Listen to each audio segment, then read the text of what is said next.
रायगडवरील वाघ्या कुत्र्याच्या समाधीवरून वाद आता चिघळल्याचं बघायला मिळत आहे। सरकारनं समिती नेमून दोनही बाजू ऐकाव्यात असं भूषणसिंग राजे होळकर यांनी म्हटलं। तर शासनानं पुढाकार घेऊन समिती नेमावी असंही त्यांचं म्हणणं आहे। भूषणसिंग राजे होळकर यांनी सरकारकडे ही मागणी केली।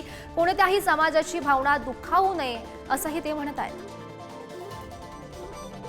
जी दंतकथा निर्माण झाली आहे राज संन्यासच्या नाटकातून, ज्या नाटकाने छत्रपती संभाजी महाराजांची बदनामी करून टाकली, त्या राज संन्यासातून त्या दंतकथेतून ह्या वाघ्या कुत्रा हा प्रकट झाला आणि स्मारक तिथं बांधलं।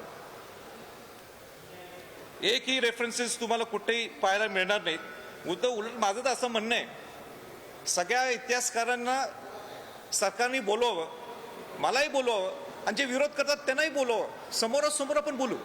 कुठल्याही समाजाची भावना असताना त्या भावनेचा अनादर करून काही लोक जर त्याच्या विरोधात स्टेटमेंट्स देत असतील तर हे खपून घेतलं जाणार नाही।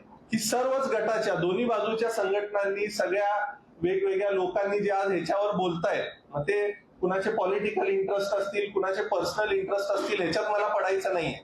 आणि सामंजस्याने या महाराष्ट्राची सामाजिक विण डिस्टर्ब होणार नाही या दृष्टिकोनातून ह्याच्यावर चर्चा झाली पाहिजे, हे माझं मत आहे। आणि वाचलेली, परंतु जी कथा सत्य की वाघ्या कुत्र्याने चितेत उडी घेतली।